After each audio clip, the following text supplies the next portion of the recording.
make it time.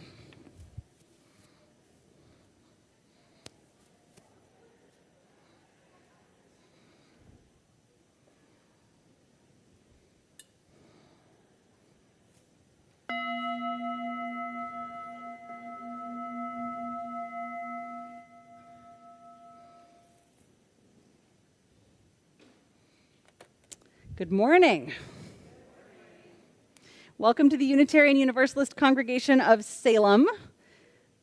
You're welcome.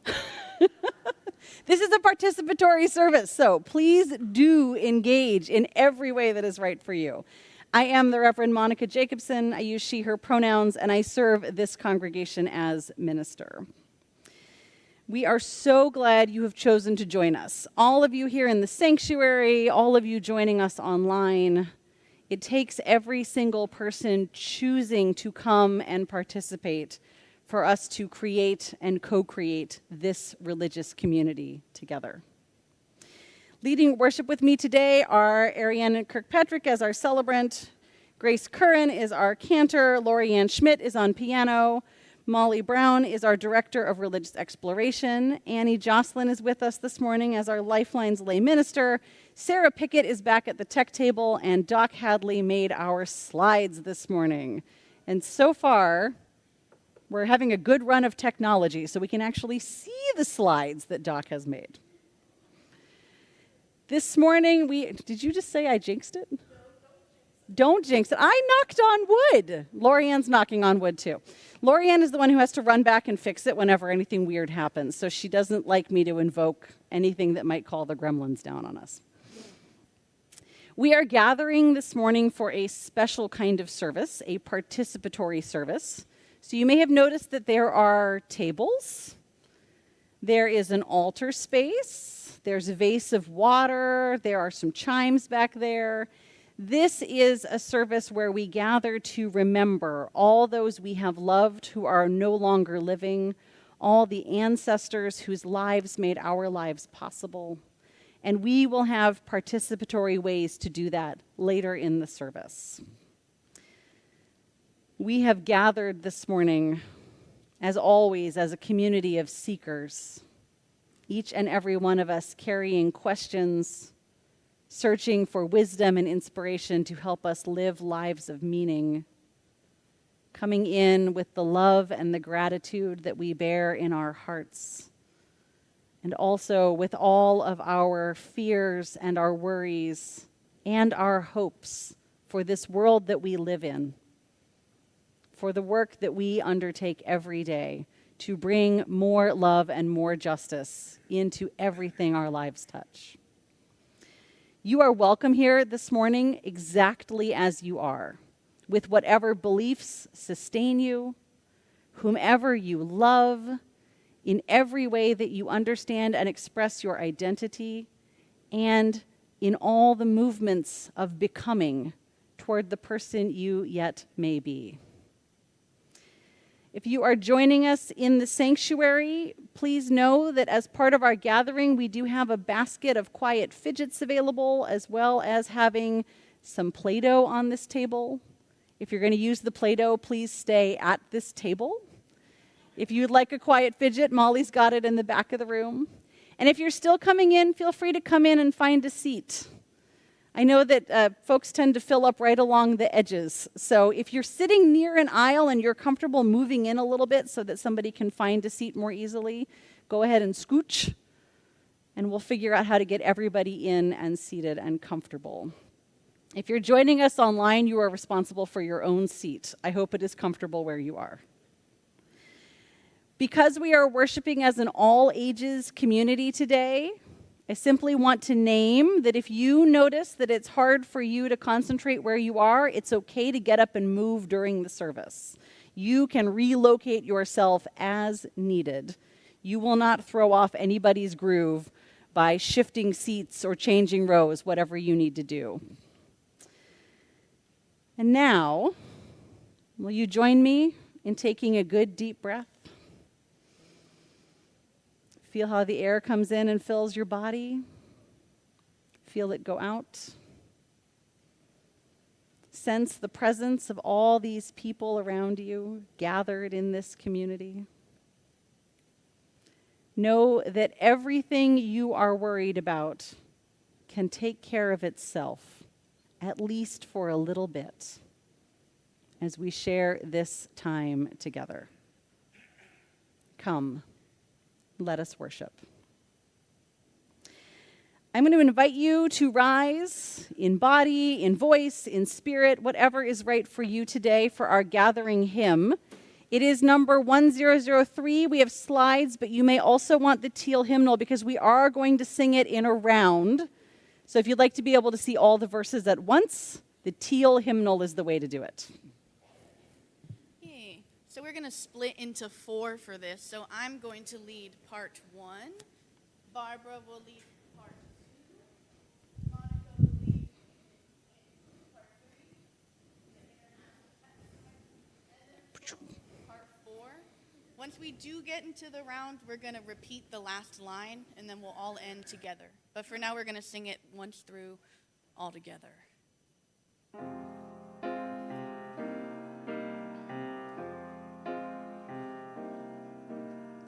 Where do we come from? What are we? Where are we going? Where do we come from? What are we? Where are we going? Where do we come from? Where do we come from? Mystery, mystery, life is a riddle and a mystery. Mystery, mystery, life is a riddle and a mystery. Where do we come from? Where are we going? Where do we come from? Part 1. Where do we come from? What are we? Where are we going? Where do we come from? What are we? Where are we going? Where do we come from? Where do we come from? Mystery, mystery, life is a riddle and a mystery. Mystery, mystery, life is a riddle and a mystery. Where do we come from? Where are we going? Where do we come from? Where are we going? Where do we come from? Where are we going? Where do we come from? Where are we going? Where do we come from? Where are we going? Where do we come from? Where are we going? Where do we come from? Where are we going? Where do we come from? Where are we going?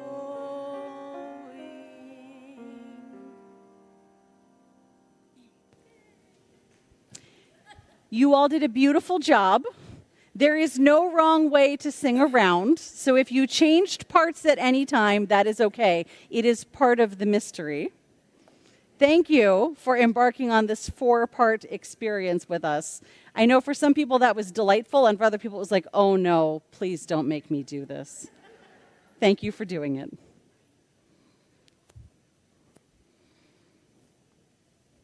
We're gathered here together as a community Please join me as we recite our affirmation together.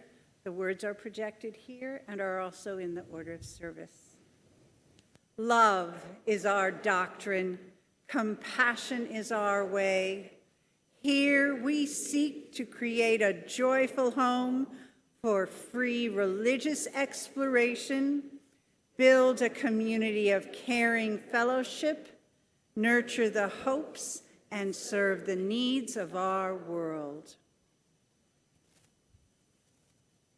Akashi, Ether, universal light, we ask you to join us on this special day as we honor our ancestors. Grant us the ability to communicate our love, honor, respect, and devotion. Be the bridge we need to greet and honor those we love. The gateway between our world and the spirit world is thin, and we call those who have gone on before us to give honor, to receive love, and to remember. As we light our chalices, we remember. One for this congregation in Salem, Oregon, are linked to the present. One for our partners in Šimenfalva, Transylvania, Romania, are linked to the past. And one for the children and youth as a lantern of discovery and hope for the future. The flames give light to those we love, those we have loved, and those in whose footsteps we walk. Remember. Let's sing the flames to life together. Rise up, O flame, by thy light glowing, show to us beauty, vision, and joy.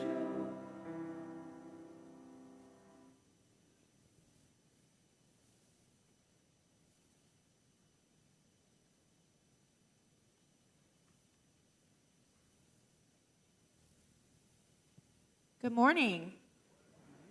Can everybody young or young at heart come up front for a story today?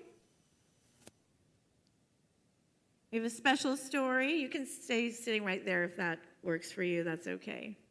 Hi, guys. Good morning. Hi, God, come on up. Yeah, hi. Hi, Stanley. You can sit right there. Yep, that's great. Okay. If you want to turn around and face this way, I have pictures of the book up behind me, okay? The book is called The Memory Tree, okay, by Britta Teckentrump. Can everybody see the pictures? Joey? Okay, great, Stanley, thank you.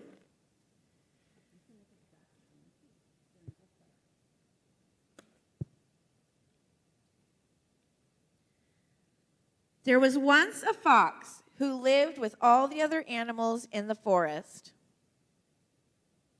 Fox had lived a long and happy life, but now he was tired. Very slowly, Fox made his way to his favorite spot in the clearing. He looked at his beloved forest one last time and lay down. Fox closed his eyes, took a deep breath, and fell asleep forever. Everything around Fox was still and peaceful. Snow began to fall, gently covering him with a soft blanket. Owl had watched Fox from the top of his tree. He flew down and landed next to his friend. Owl was very sad. He had known Fox for a long time, but Owl knew the time had come for his friend to leave. One by one, Fox's friends came to the clearing. First, Squirrel and Weasel, then Deer and Bird, and finally, Rabbit, Mouse, and others came to sit by Fox.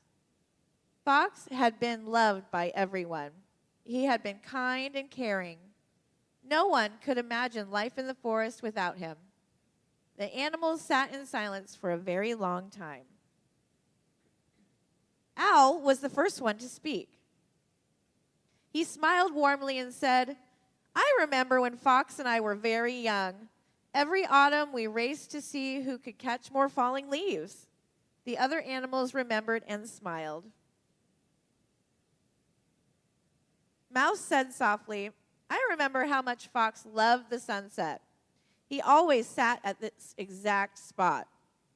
The animals remembered. Many of them had joined Fox, watching the sun go down. It was a happy memory, and their sad hearts filled with warmth. Bear remembered how Fox had looked after her cubs one spring. Rabbit smiled when she told the story of how Fox had played tag with her in the tall grass. Squirrel talked about Fox helping him dig up buried nuts in the deep snow last winter. One by one, the animals remembered their favorite stories about Fox. Fox had touched the lives of all the animals in the forest with his warmth and kindness, and they all smiled, remembering. While the animals talked, a little orange plant grew out of the snow where Fox was lying. Small and delicate at first, and hardly noticeable, the plant grew bigger, stronger, and more beautiful with each story. The animals talked about Fox all through the night, and in the morning, the little plant had grown into a small tree. The animals saw the tree and knew that Fox was still a part of them. During the next days, weeks, and months, the animals remembered many, many stories about Fox. Their heavy hearts began to feel lighter. The more they remembered, the more the tree grew, and higher and more beautiful, until it was the tallest tree in the forest. A tree made from memories and full of love. Fox's tree was big and strong enough to shelter all the animals. It was always buzzing with life. The birds built their nests among the leaves, and Owl raised his grand chicks on the branches. Squirrel found a cozy home in the trunk, and Bear, Deer, and Rabbit slept in its shade. The tree gave strength to everyone who had loved Fox.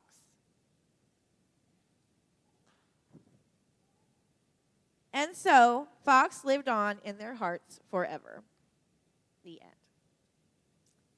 Okay, and we have some birthday cards with Annie.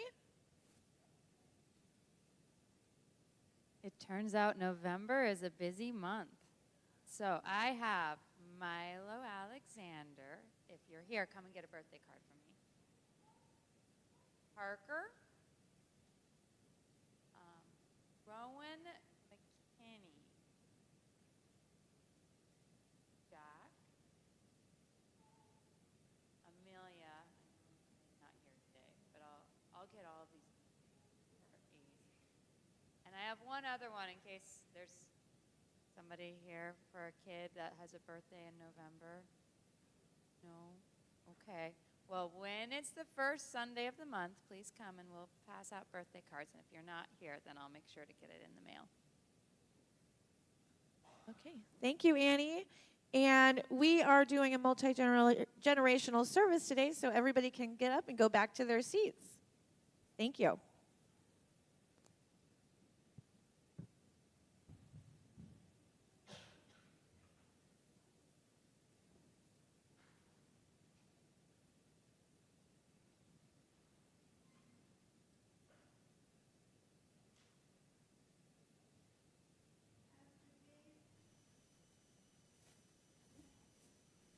As the days grow shorter and I watch the colors fade to brown, the kids trudging to the bus stop in the morning in the misty rain, and I listen to the flight of geese overhead honking their songs, I realize the transition has taken place.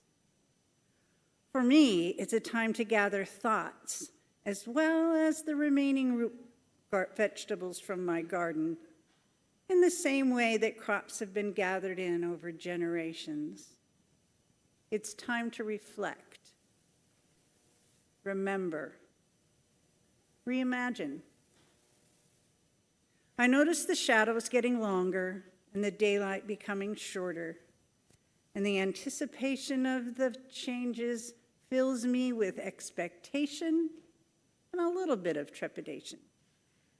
For me, as I gather my thoughts and hopes for what will come, perhaps in the same way our ancestors gathered crops for the winter ahead, I am somewhat nostalgic. The switch to standard time also heralds more darkness as winter approaches, more time to rest and to remember.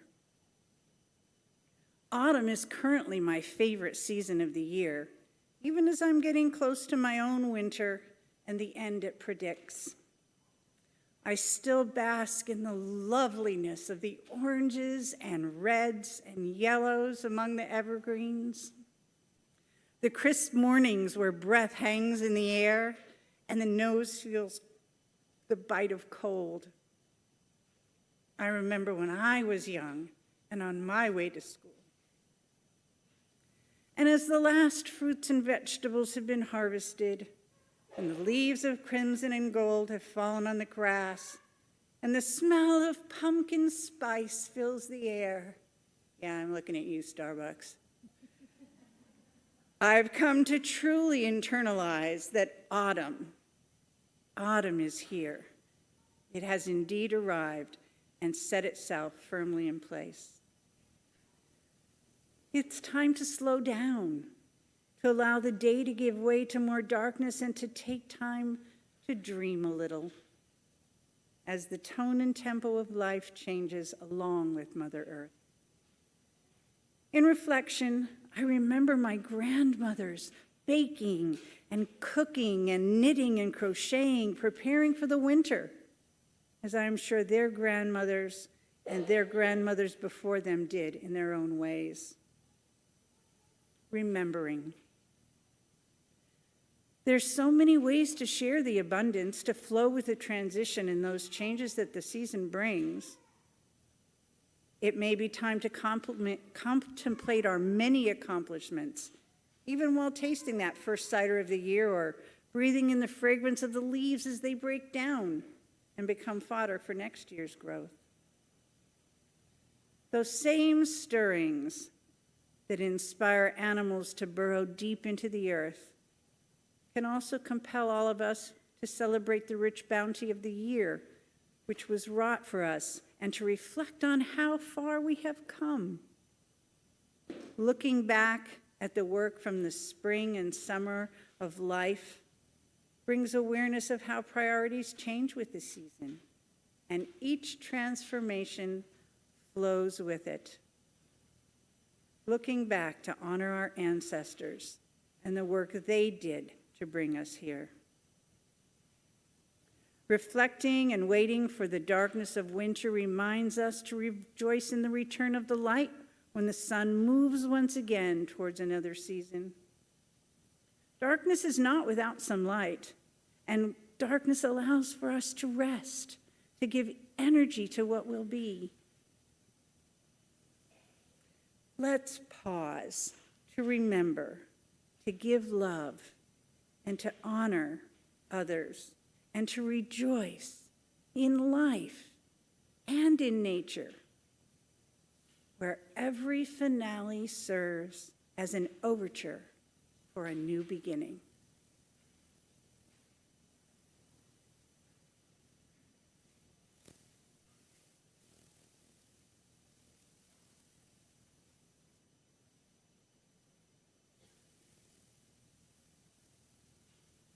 Good morning. My name is Annie Jocelyn, and I am honored to be one of your Lifeline lay ministers. Lifeline lay ministers are fellow members of the congregation who are here to help people in times of need.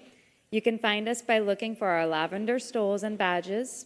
One of our duties is sharing the joys and sorrows of members and friends of this congregation, because we know sorrows shared may be lightened even a little bit, and joys shared may be magnified. We are trying another way of symbolizing what we share and hold together for each joy and sorrow. We have a stone, a small piece of earth, strong enough to carry someone's story.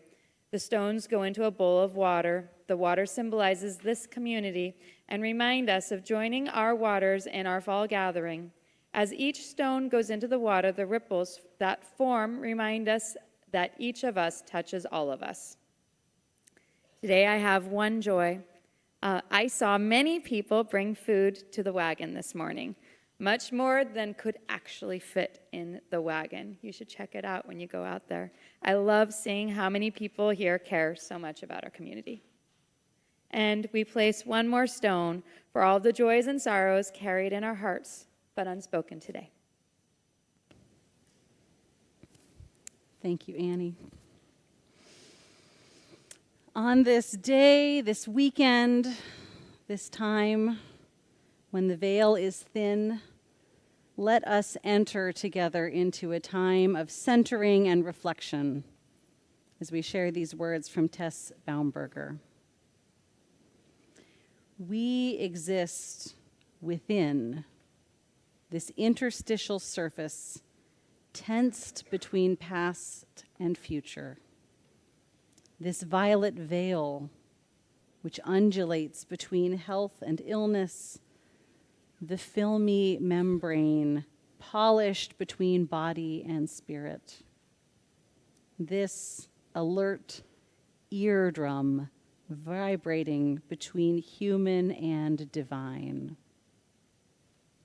We are sunrise with a remembrance of dusk.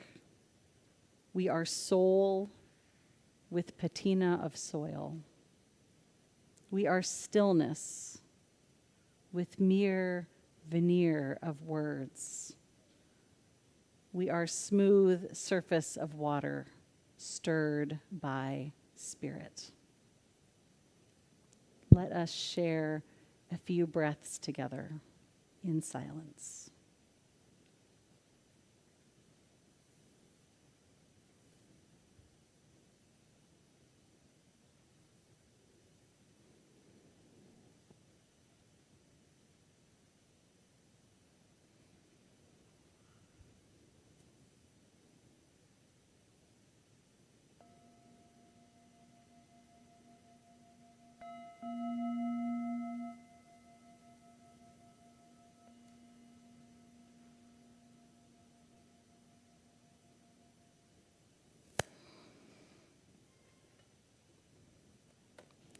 While you remain seated, please join in singing number 1009, the Meditation on Breathing.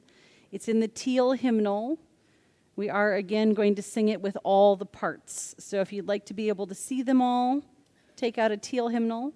Otherwise, you can follow along with the slides. Yeah, this one's a little different. It's not necessarily a round. We're going to be layering it. So flow. On that side, we'll be doing the bottom, just drone. And then we have Monica, who will be leading the melody, which is what is on the slide. And then I will be doing the descant. So it'll be great. And then as we layer in, we will layer out. So I will stop, Monica will stop, and then we'll end with the bottom drone.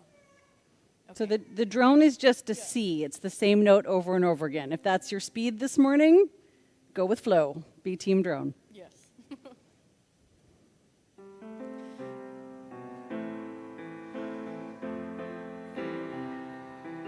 Breathe in, breathe out, breathe in. When I breathe in, I'll breathe in peace. When I breathe out, I'll breathe out love. When I breathe in, I'll breathe in peace. When I breathe out, I'll breathe out love. When I breathe in, I'll breathe in peace. When I breathe out, I'll breathe out love. When I breathe in, I'll breathe in peace. When I breathe out, I'll breathe out love. When I breathe in, When I breathe out, I'll breathe out love. When I breathe in, I'll breathe in peace. When I breathe out, I'll breathe out love. When I breathe in, I'll breathe in peace. When I breathe out, I'll breathe out love. When I breathe in, I'll breathe in peace. When I breathe out, I'll breathe out love.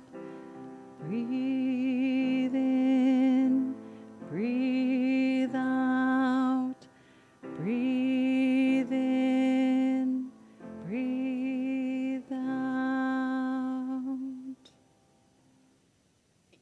Lovely.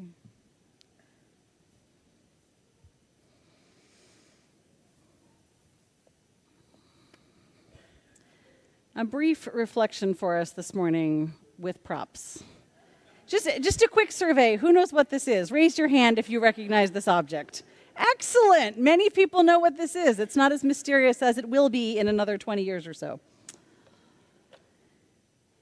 So in March of 2011, a tsunami hit the coast of Japan. It hit a little town called Otsuchi, and almost the entire town was swept away into the sea. It had one of the highest numbers of missing people in this disaster. And this brought about a great deal of complicated grief for all those whose lives were changed by this tsunami. Now, in 2010, a year before the tsunami happened, it happened to be true that a man called Itaru Sasaki was also dealing with a loss. His cousin had died, and Itaru was having a hard time figuring out how to talk about his loss. But he had an idea. He went out and got himself an old-fashioned phone booth. Can you picture a phone booth? He took it and he set it up in his garden. It was an English-style one, square and painted white with the beautiful glass window panes. And inside it, he placed a rotary phone resting on a shelf.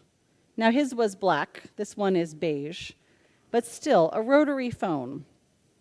This rotary phone is connected to nowhere. In a certain sense, it does not work. But that did not matter to Itaru, because what he needed, what he knew he needed in his grief, was a place where he could still talk to his cousin. A place where he could air out his grief. And so he would go into this old phone booth. He would sit there on this windy hill overlooking the Pacific Ocean. And as he said, because his thoughts could not be relayed over a regular phone line, he chose to have them carried on the wind. He named it the wind telephone, Kaze no Denwa. Now, in Japanese Buddhism, the line between our world and the world of the dead is understood to be thin. Many Japanese Buddhist families create altars for relatives and ancestors. They have photos and offerings of fresh fruit and incense, and they might ring a bell when they sit at the altar in meditation. These are all ways to acknowledge that those who are no longer living are still a part of our families. When people began to visit this wind telephone in the garden to place a call, it turned out that mostly they were calling to share updates on daily life. Hello, how are you? We are well. The children are starting 4th and 6th grade this year. The garden is producing. They wanted to share updates about their lives and the small, understated ways that people tell each other, I love you. The wind telephone also became a place where people could voice regrets, or feelings that they felt they could not express anywhere else. And it often became a place to say, don't worry about us. We are taking care of each other. We are doing our best. We are persevering. Because in Japanese Buddhism, there is a belief that the dead are not relieved of their earthly concerns and will linger if they see their loved ones suffering. So it was important for people to make these calls, to say, we are caring for each other. We are keeping on. You can go. And this belief, of course, exists in many other religious traditions too. That those whose living presence is no longer among us still remain in relationship with us. Bede Jarrett, a Dominican priest born in England in the 1880s, is said to have written a prayer that goes like this.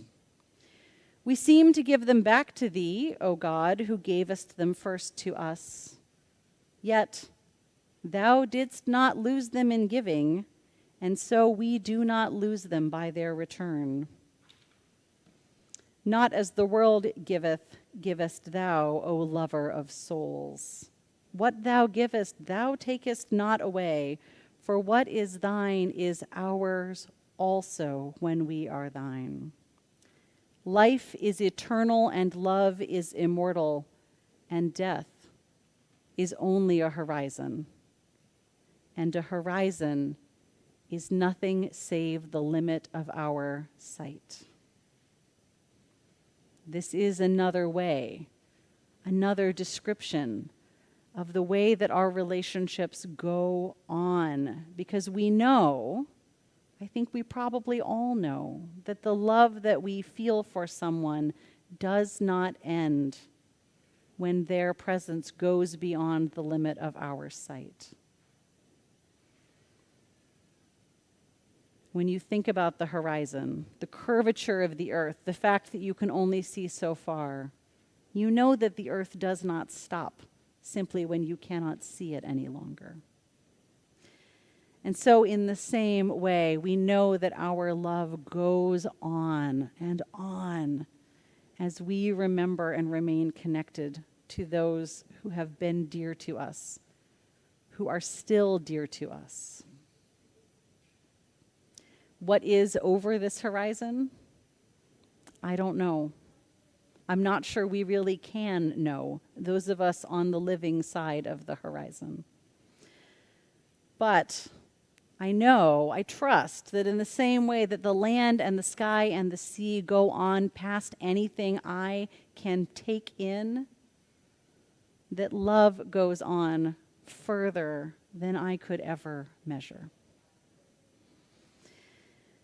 These wind telephone ideas spread through the world. There are now something like 150 wind telephones in various locations.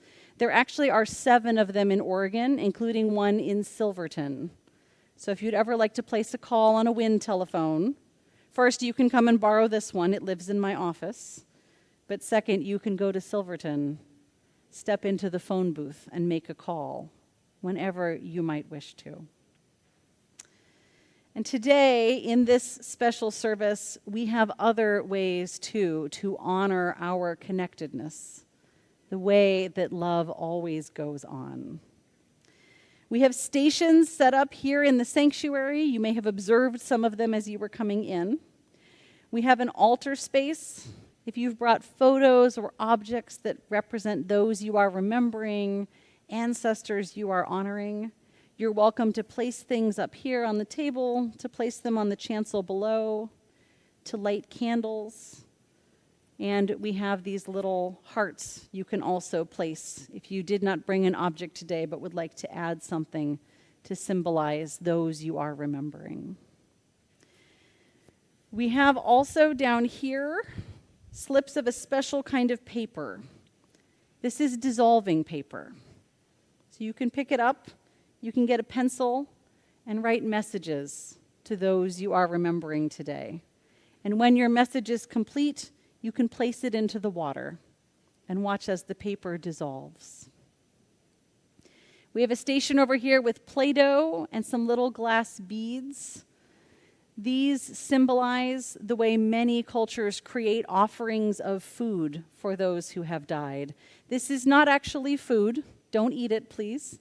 But you can use the Play-Doh and the beads to make something like British soul cakes or any other sort of representative object.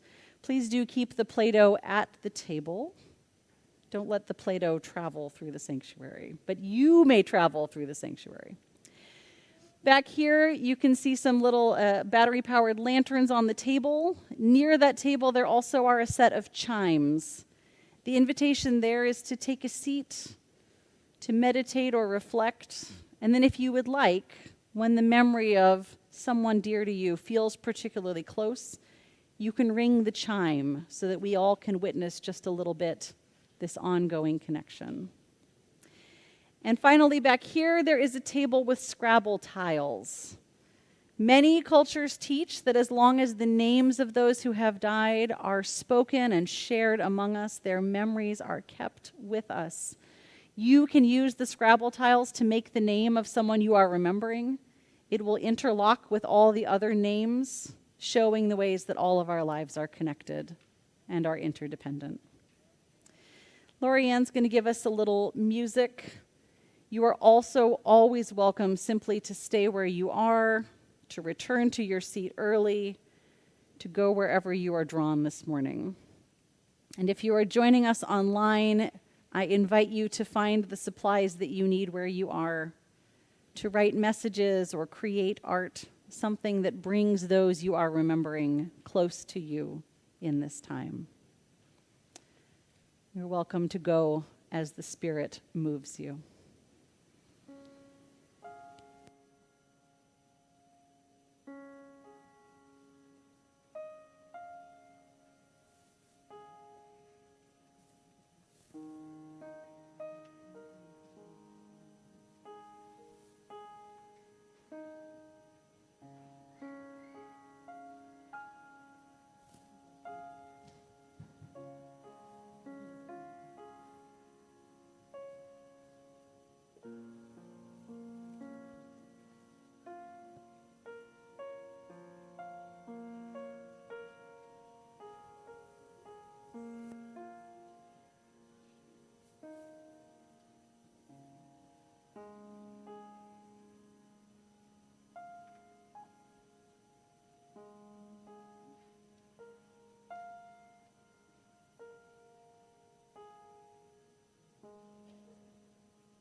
Thank you for taking part this morning in all the ways that have been right for you. I want to hold up so you can see. Here is one way we make our ongoing love visible. Here is another way with the building of the altar and the lighting of the candles. And of course, in remembering on our own, remembering together. We keep alive all this love we have for all those who have passed beyond the horizon, but are still important parts of our lives. Thank you.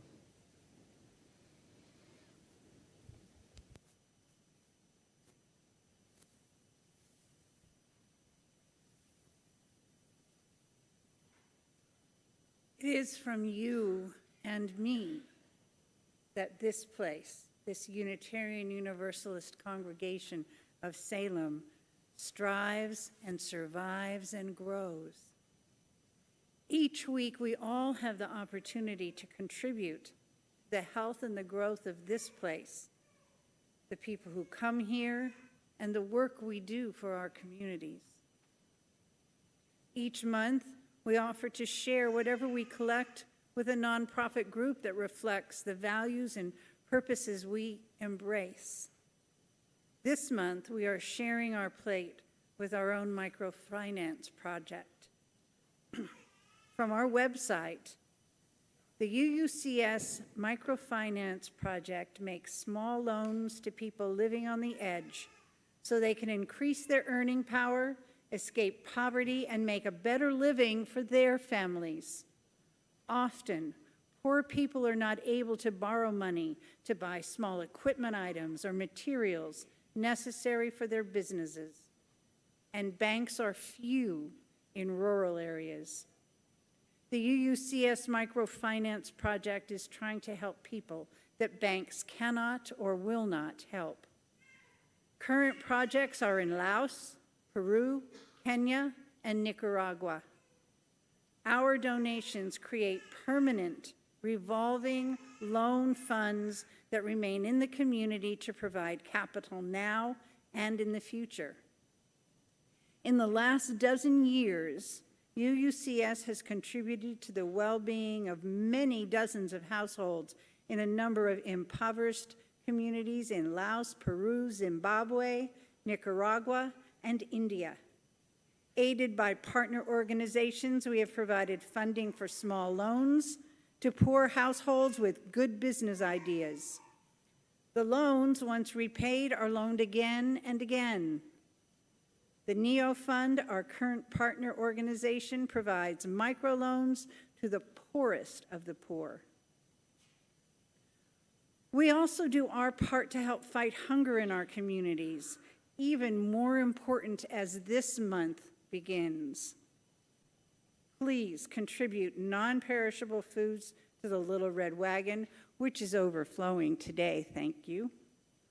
Or donations may be given directly to the Marion Polk Food Bank. Each of us contributes in our own way, and we are all very grateful for everything you do, for all we do, and every way that we give. Blessed be.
Will you join with me in our words for giving thanks?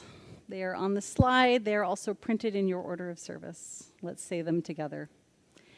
To the work of this congregation, which is weaving a tapestry of love and action, we dedicate our many gifts, including these offerings.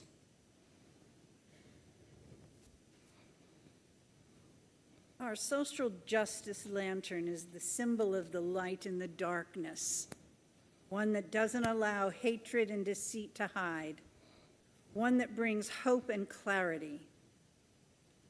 We light this lantern from our congregational chalice,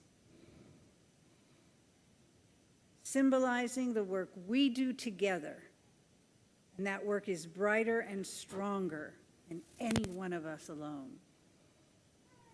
And as we release the flames from our chalices, we remember. We remember our ancestors. We remember those who shaped our histories, for better and for worse. We remember family and friends, those who have passed through the veil, and we thank them, all of them, for lending us their strength, their love, and the connection we have with them.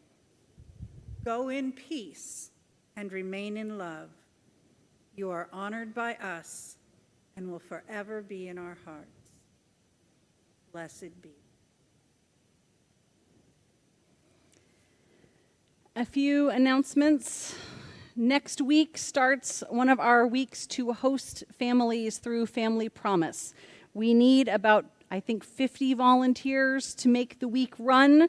So if you're available to help with that in any way, there is a table in the fellowship hall. You can stop by and get more information and see how you can support our shared work with other congregations and organizations in this area to help folks who are transitioning out of homelessness and towards a more stable life. I also want to let you know that today typically would have been the gathering for our humanists group. That group is not going to meet today due to illness, although also you do you. You may choose to gather and simply talk without a facilitator, but there will not be a facilitator for that group this morning.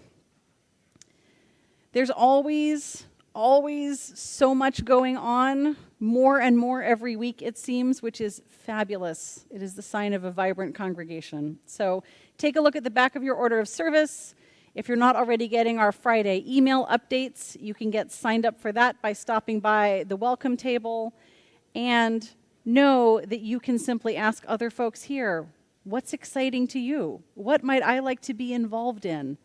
What are your hot tips for fun things to be doing, meaningful things to be doing, powerful things to be doing? Wherever you are feeling drawn in this time, I encourage you, keep meeting more people in more ways, because we know that we need each other in this season, in the life of the world, and we will only need each other more as we move into this winter. Be connected to each other. And thank you for once again choosing to come and be part of this community. I invite you to rise one final time in body, in voice, or in spirit to join in singing our closing hymn, number 96 in the gray hymnal, I Cannot Think of Them as Dead.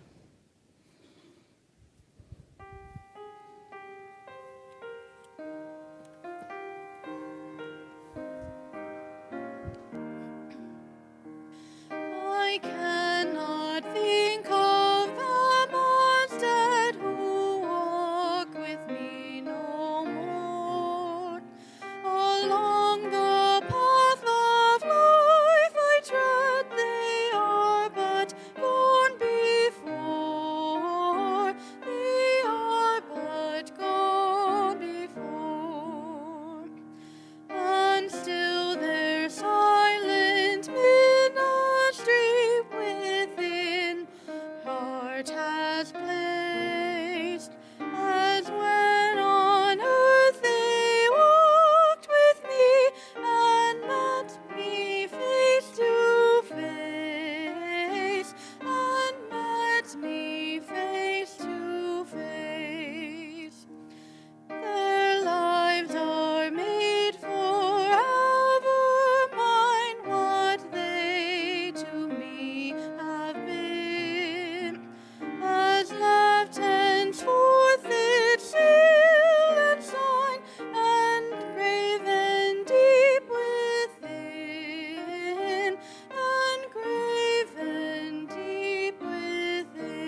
And while you remain standing, please join with me in saying our closing words.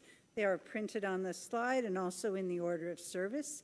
You can join hands with those next to you, touch elbows, or simply gesture towards each other, whatever is right for you today.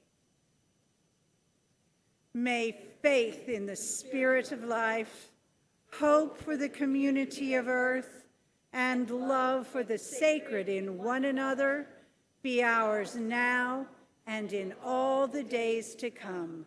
Blessed be.